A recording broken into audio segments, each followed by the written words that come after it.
Well, I hope you didn't like offense because this is one of the worst offensive performances I believe I've ever seen. Maybe that's recency bias. Baylor did their best to hand West Virginia this basketball game in the second half, but West Virginia was so inept on the offensive side of the floor they could not take advantage of it. Just so frustrating. There's West Virginia falls to Baylor at home, 63-53. A Baylor team who had only had one conference win coming in, but for whatever reason, Baylor continues to be West Virginia's kryptonite. Baylor has now beaten the Mountaineers 8 straight times. That's that's baffling to me. I don't think there's any team in the league that has dominated the Mountaineers like that, to be honest with you. So Mountaineers just can't get it done. Honor Huff, a really, really bad night shooting the basketball. When one of the best shooters in the country is 1 for 8 or 9 or whatever he was from three, it's going to be a long night. Trayson Eaglestaff was able to overcome that a little bit by hitting a couple threes in the first half. But second half, they pretty much locked him down. Do have to give Baylor some credit for their defense, locking him down, locking Huff down, and making everything tough for the Mountaineers. But they had opportunities. They were missing layups. Brendan Lorient had a couple of those inside, short jumper, short hooks, whatever you want to call them, inside that he could have made, didn't make them. Obioha, same thing. I also think Baylor did a good job, at least early in the second half, keeping Chance Moore out of the paint. Chance Moore prides himself on driving the ball to the rim. Baylor did a really good job staying in front of him, not letting him get to the rim. Baylor looked like the more athletic team in this game, but still, even with that, West Virginia had opportunities. But they were so bad offensively in the second half and could not make a shot until late, and by then it was just too late. Even when Baylor went through that long, cold stretch, West Virginia couldn't capitalize. They were making silly turnovers, too much dribbling. The one thing, I said this early in the year, and it became an issue again today in this game. West Virginia has a tendency to get the ball in their hands and try ISO people, play one-on-one basketball, and there's not really anybody on this team that's good enough to do that, especially against Baylor, who's more athletic than them. Chance Moore can do it at times. We've seen Eaglestaff do it at times, but they're not going to do it consistently. They're a team that has to move the basketball, play good team ball, move it a lot. They like to shoot the ball late in the shot clock, which is okay. But in order to do that, you have to stop dribbling the ball for 20 seconds. Pass the ball around the perimeter, get it inside, kick it out, cut to the basket, run some sets. Ross Hodge wasn't running any sets for what I don't know if he was calling them and they weren't executing them or what. Now, I will say this. There were a few times I noticed they did try to run some sets, but Baylor's defense shut those sets down. And I think what happened was the Mountaineers it frustrated them. So they just kind of stopped running them or stopped executing them, kind of maybe lost their confidence, whatever the case may be. But Baylor's defense does deserve some credit for that. But still, at the end of the day, West Virginia had opportunities to cut into the lead, to take the lead, even in the second half, in my opinion. But just, poor shooting continues for West Virginia Mountaineer basketball year after year after year. And it's an issue, man. It's an issue. Look, when you hold a Big 12 team to 63 points, you should win the basketball game. 53 points in a game is unacceptable at that level. And, of course, I know Ross Hodge knows that. I know his players know that. But, my gosh, man. And I'll be honest with you. Unless later in the season they can pull off a couple big upset wins over teams like BYU and Texas Tech, this might have absolutely blown West Virginia's chances of making the big NCAA tournament. Their schedule is so easy. Their non-conference schedule is so easy. They have very little room for error in Big 12 play. You cannot lose games to teams who are 1-7 in the league at home. You can't do it. You can't lose those games. And they did today. It was a must-win game, in my opinion, and they lost it. So now what do you have to do? You better go out and win. You better beat BYU and you better beat Texas Tech. Or you beat one of those teams and you also beat UCF twice. And you better not lose another game at home to a team you're supposed to beat. It's just they've put themselves in a tough – not impossible, but they've put themselves in a very tough spot right now with this loss today to Baylor. Very disappointing. Again, the defense was okay. In the second half especially, I thought it was good. But, man, you cannot lose games at home to teams who only have one win in the conference. Just don't understand it. Let's go ahead and look at some stats. Again, final score 63-53. Field goal percentage, West Virginia only shot the ball 36% from the floor. Baylor shot at 45% from the floor. But now Baylor was shooting the ball really well in the first half. I think they shot it I don't know. I think it was 70% or something crazy in the first half. Second half, they went cold. But again, West Virginia went even colder than they were in the first half. 3-point field goal percentage, West Virginia was 5 of 19 from three, only 26%. Baylor was 9 of 22, 41%. So that was a big difference in the game. 4 more three-pointers. It's a 12-point difference. You lose by 10. That made a difference. Turnovers, 14 for Baylor, 13 for West Virginia. West Virginia cannot afford to turn the ball over 13 times. When you're a team who prides yourself on long possessions, keeping the ball out of the other team's hands, 13 is not terrible, but in my opinion, you better go 10 or less. Points off turnovers, Baylor 16 to West Virginia's 12. Total rebounds. Look, this is an area West Virginia actually dominated Baylor in the second half. Yet West Virginia lost the overall rebounding battle 33-32. But at halftime, they were down 17-10 in total rebounds. So they actually won the rebounding battle in the second half. Offensive rebounds, West Virginia gave up 6 offensive rebounds to Baylor in the first half. We're down 6-4 on the offensive glass. They flipped the script in the second half and out-rebound Baylor by, 8-4 in the second half and win 12-10 on the offensive glass. But they only got 10 points off of 10 second chance points off of those 12 offensive rebounds. Whereas Baylor, with their 10 offensive rebounds, got 12 second chance points. So West Virginia did not take advantage of those extra possessions. Just, again, not executing when you can. Bench points, 12-9 in favor of the Mountaineers. Paint points in the paint, 26-26, so even. Each team had 3 blocks. Each team had 6 steals. Baylor won the assist battle, 12-10.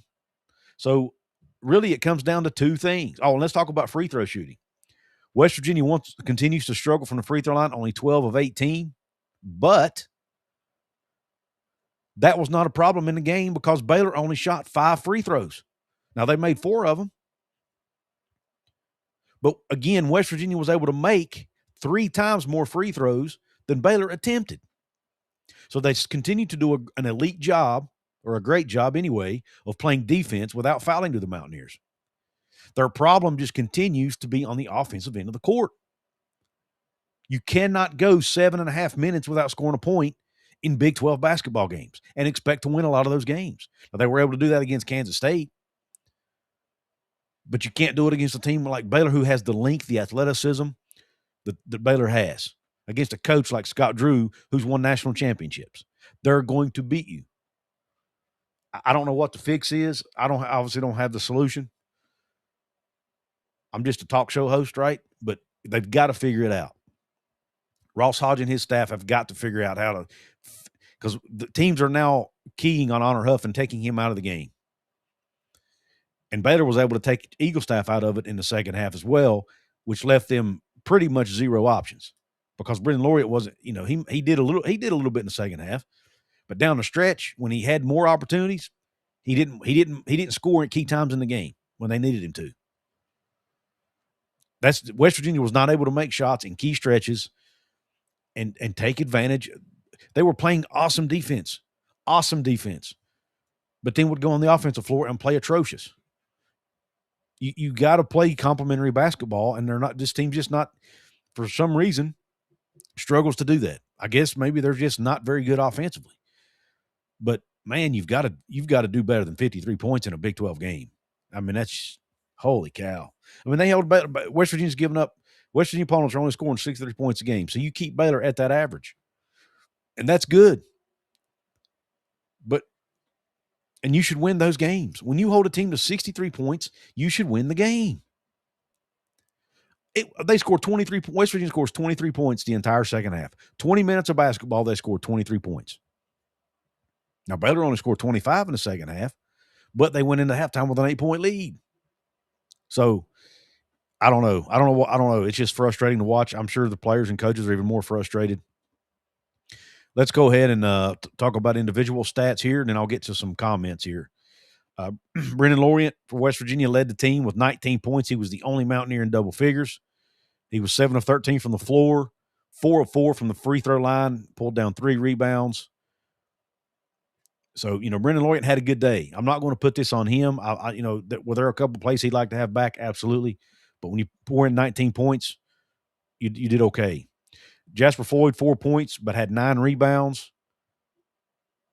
Honor Huff, only 5 points on 1 of 13 shooting and 1 of 9 from 3. 4 rebounds, 4 assists. Trayson Eaglestaff, 9 points on 3 of 5 from 3 with 4 rebounds. Harlan Obielha, 4 points, 3 rebounds. Amir Jenkins, a point. DJ Thomas struggled in this game, 2 points.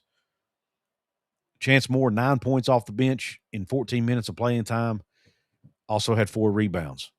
And then Morris Ugasuk played 4 minutes, no points, 1 rebound. For Baylor, Agbim shot the lights out today. Obi Agbim, just a really good performance from him. He scored 16 points on 4 of 10 from 3. Then you had Cameron Carr also had himself a good day, 16 points as well on 2 of 5 shooting from 3. But he also had 12 rebounds, so a double-double today for Cameron Carr. Yesufu, the young superstar freshman, Tunde Yesufu, 11 points for him, 3 rebounds. I thought West Virginia did a pretty decent job on him today. And then Skillings had 9 points for the Bears as well. So, really Agbim's threes was a real big difference maker in this game. He was the one Baylor player that was making shots consistently. And then, they struggled to keep Cameron Carr off the glass. Of course, he did his damage as well with 16 points and made 2 threes of his own. So, really, Carr and Agbim were the 2 players who led Baylor today and carried the team. But, they did have 3 players in double digits, and Skillings only 1 point away. So, he did his part as well. The former pro player, Najee, he only played, he didn't play many minutes in this game. He only played 1 minute, so he was not a factor. But at the end of the day, it come down to West Virginia could not make shots, especially when they needed to make shots. They could not take advantage of turnovers when they got them and could not take advantage of offensive rebounds when they got them. I mean, they either played with Baylor or better than Baylor in most categories except shooting the basketball. I mean, that was your difference. You're not going to shoot the ball 36% from the floor in Big 12 play and win many games. It's just not going to happen. I mean, there's not really much else to say.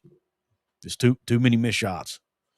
Let's go ahead and see what you all have to say in the comment section. Thank you all for hopping in for this post-game show. I know this probably won't be a super long one. We got Matt Dix in the house. Thank you, Matt. We've got WVU Fan 13, Stanley Metz, Jacob Yoho, Raven Grady, Travis Overdorf. We've Henry of Scallots in the house, who's also a VIP channel member along with WVU Fan 13. We have Whip Heroes in the house. Kevin Varney, also a VIP member, who says, I have to stop watching them coups. I wish you the best, bro. We are awful. His honor was just 30%. We win.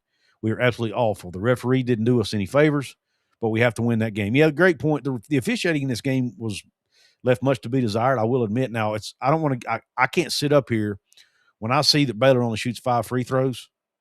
It's hard for me to sit up here and say too much negative about the officiating.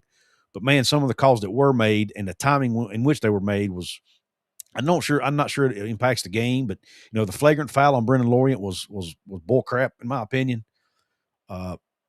The over the back foul call that they mentioned, at the end was bull crap. There was a one time where Honor Huff drove to the rim. The dude literally hits him on the forearm, and they don't call the foul. I mean, and some of this stuff was happening right in front of the officials.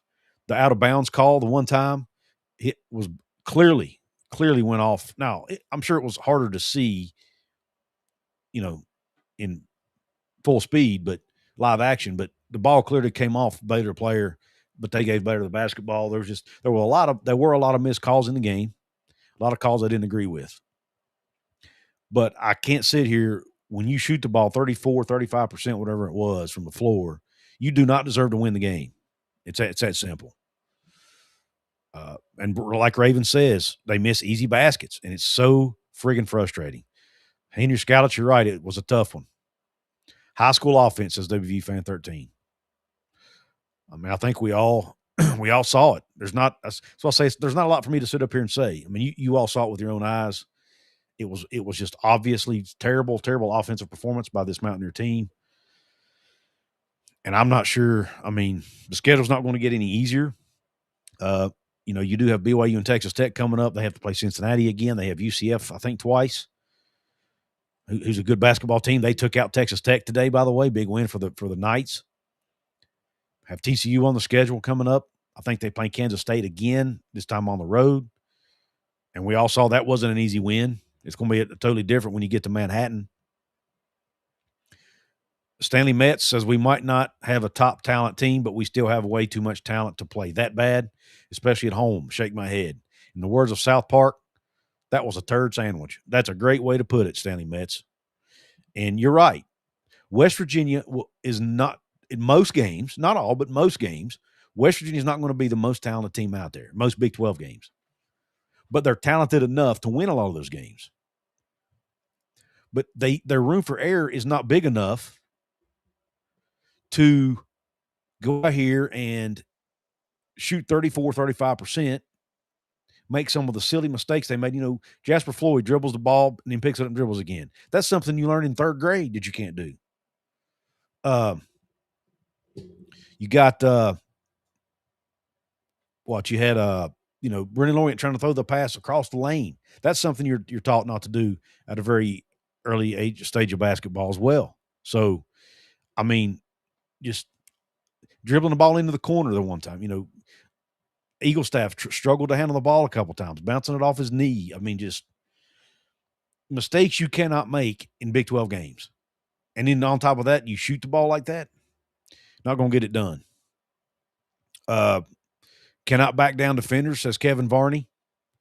Henry Scout says Baylor was asking for us to take the game over in that big empty stretch. Exactly. I posted on X. I said Baylor is trying to hand West Virginia the game, but West Virginia will not take it. And that was the best way I knew to describe it. And I was like, man, if West Virginia don't take advantage of this, that's the – and soon – and the refs said it right. The announcers, they said the next team to score probably wins the game. Baylor comes down, finally gets a basket. Next thing you know, they're winning by 10.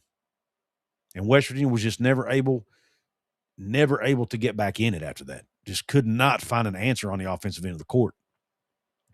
Raven Grady says BYU will run us over. I'm scared of that, Raven. I really am. The way BYU plays with that fast pace, get up and down, chunking up three-pointers, I don't think that's a great matchup for West Virginia. I really don't, but we'll see. We don't deserve to play in the big dance playing like this. I totally agree. Stormy Cyclone in the house says, after last year's snub, I was hoping West Virginia, UCF, and Oak State were tournament bound. This one hurts. Gamecock Chuck in the house. Thank you, brother. What's up?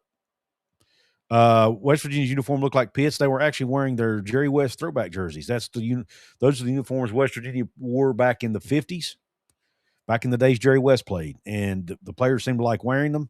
The fans like wearing them. It's a good opportunity for the school to sell merch. So that's West Virginia. It's my understanding West Virginia actually wore those collars before Pitt did, but over the years they changed them. Stupid bounce passes. I am done,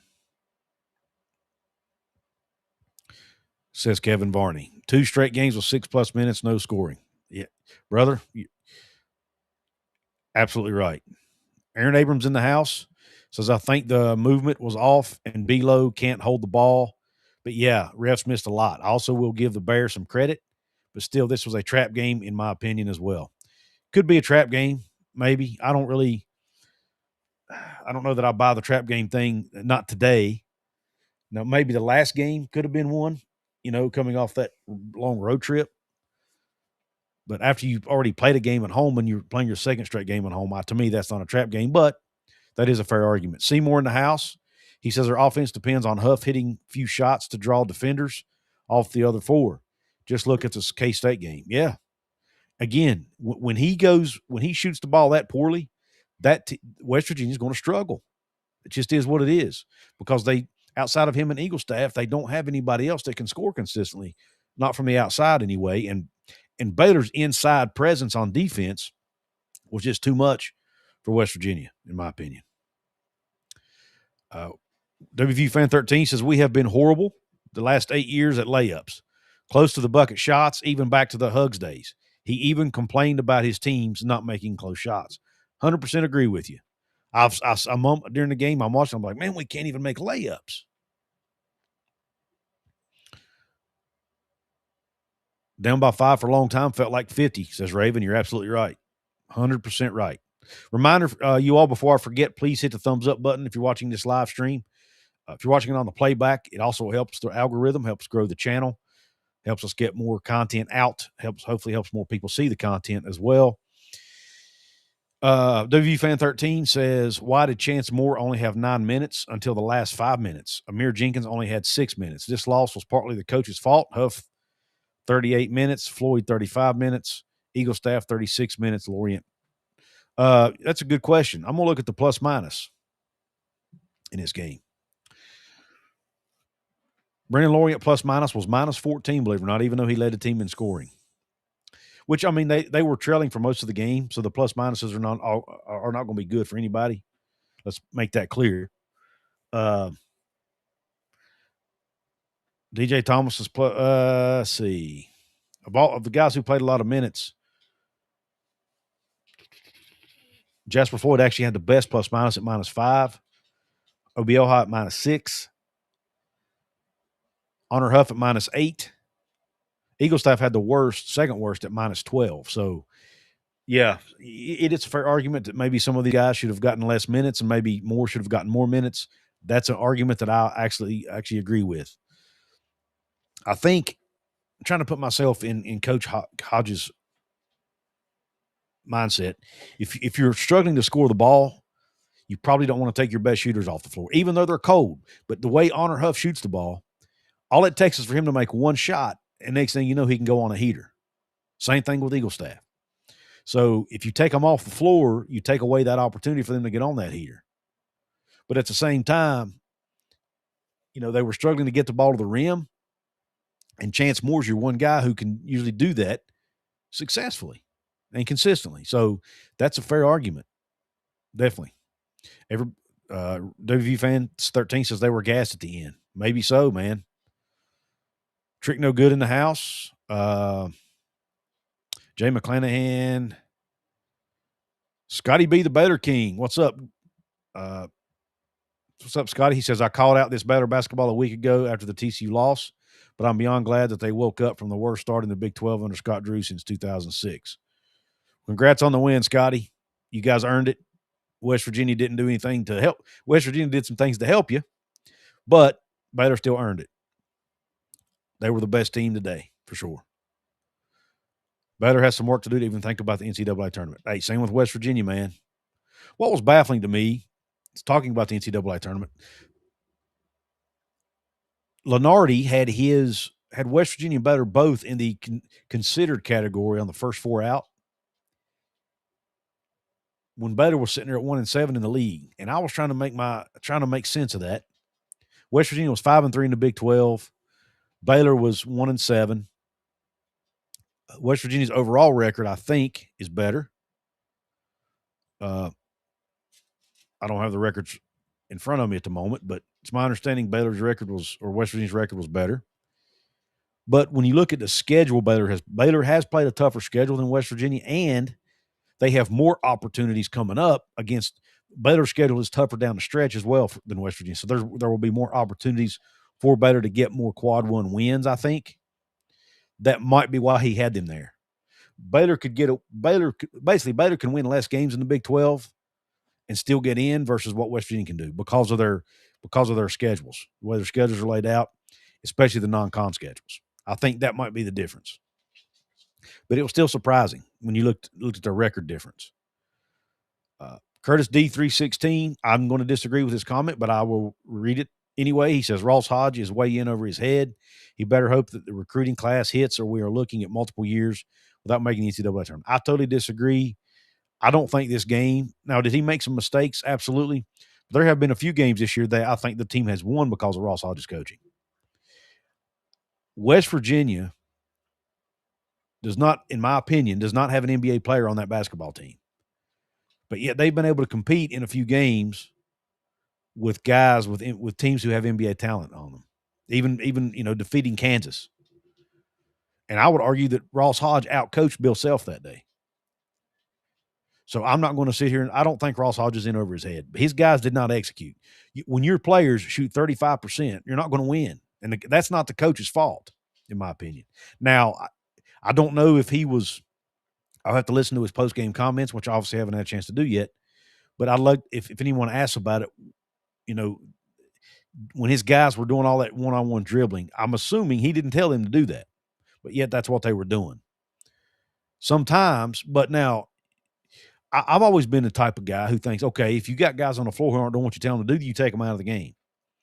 He seems a little bit less likely to do that, I guess, to poor guys. Maybe that's just because he doesn't have confidence in the guys behind them, or maybe that's because he doesn't want to mess up their confidence. I don't know the answer. Now, today, he probably should have made a few more substitutions, which was brought up earlier in the chat. But I still don't think you can put this on the coaching, man. The guys couldn't make shots, couldn't even make layups. And I just don't put that on. I mean, and they weren't all, some of them were tough shots, but they weren't all that tough. Seymour says, let's also give some credit to Baylor. They run the no-middle defense just like us in Houston. This is a textbook example of what it does. It slows, disrupts, and leads to poorer decisions. Fair statement. Very fair statement. John Kelly's in the house. Thank you, John. He says, well, if this game knocks us out, at least we wouldn't be invited and struggle to score in a play-in game. That's a fair assessment. Tosh Miller in the house. He says, when we win, it's just as ugly as when we lose. We ain't a tournament team. Looking forward to next year. And look, West Virginia recruiting well. You've got Miles Sadler coming in, Aliu Diem coming in, Kingston Whitty. And by the way, Kingston Whitty and Miles Sadler were both nominated to play in the McDonald's All-American game. They have a shot to go get another five-star kid in Paul Osaru, who is one of the top players in the country for the 2027 class. There's a chance he reclassifies to 2026. I talked about it on a previous show a few days ago. They can get him in the fold. I mean, they have some really talented guys coming in next year. If they can keep Amir Jenkins, keep DJ Thomas, add, with those other three guys, there's your 5 building blocks for next year. There's a chance Jackson Fields comes back with a medical red shirt. You build around those 6 guys, it's a great core to start with. Then you build around them with the portal. So I'm definitely not giving up on Ross Hodge yet. It's too early for that. WVU Fan 13 says teams have learned how rudimentary our offense is. All they have to do is double the screens, no open looks for 3. That all we seem to have. Yep. Bingo. And they just put a guy, and if you put a guy on Honor Huff, first of all, Honor Huff's 5'10", right? That is a challenge for him at times.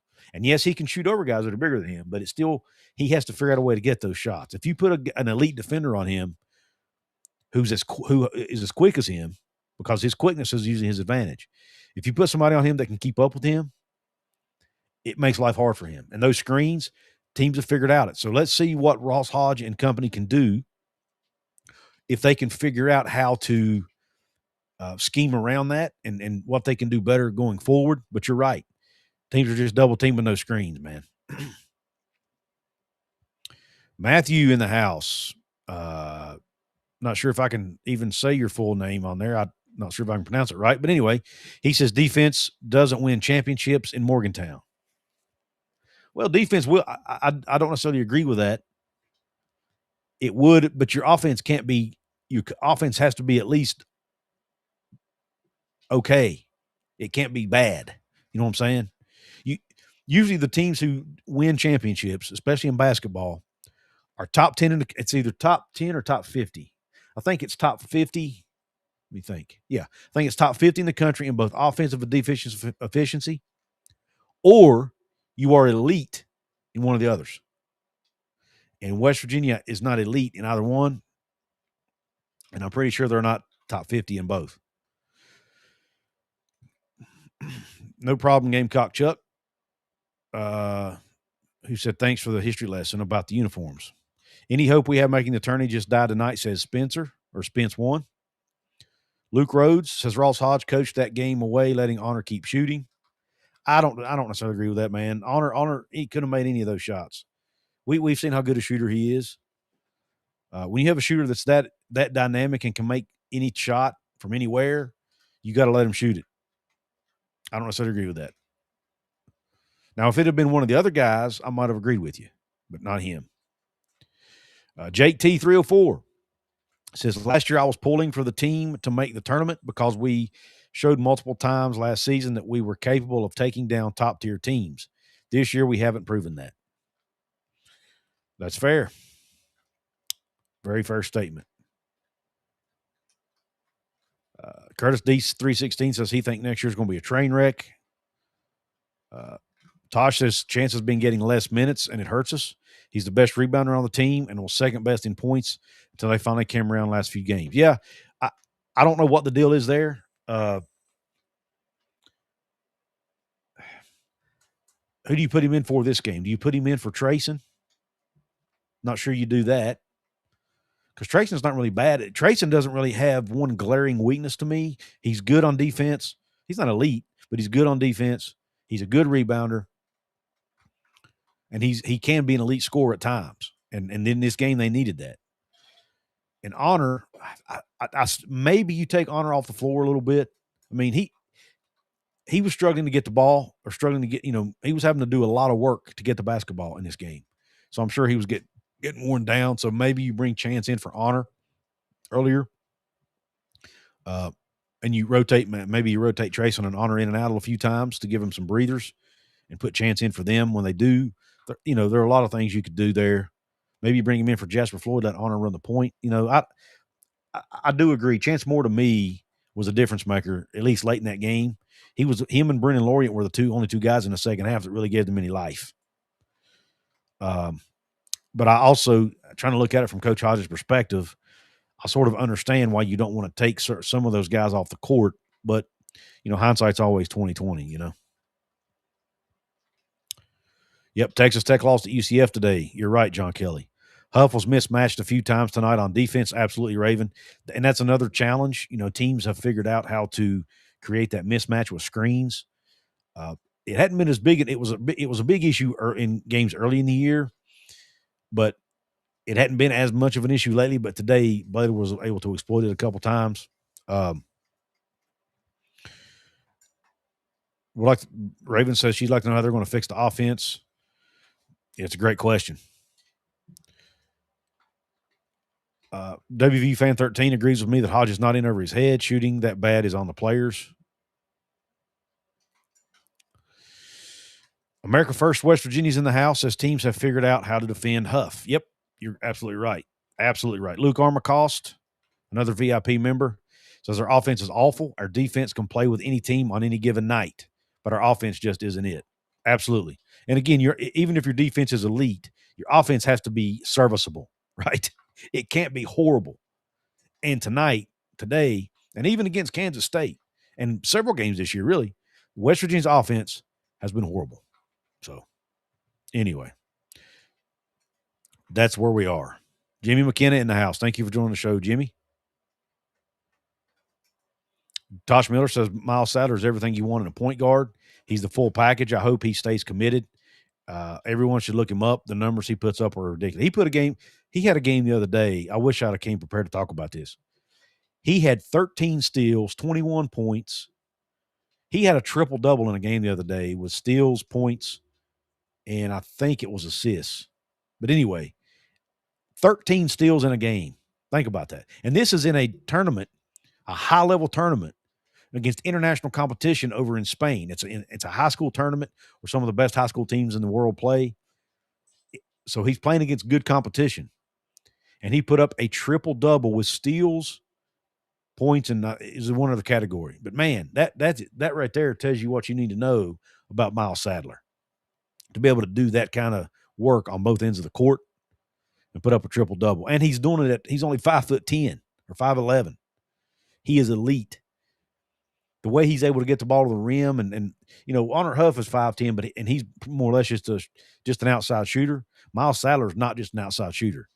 He's really good at driving the ball to the rim, and he has great body control. Just you have to put on the tape and watch it because it's really remarkable to watch him. And Raven, I'm going to end with this one, Raven, because this is a great comment. Is it football season yet? Isn't that the motto of West Virginia fans? When it's basketball season, you guys say, man, is it football? When is football season? And when it's football season, we go, man, about halfway through football season, we're going, when's basketball season? But we do at least still have the women's team playing Baylor tomorrow. Got to remember that. They have a chance to pull off an upset win against a team, and I say upset because Baylor's ranked higher than them in the polls.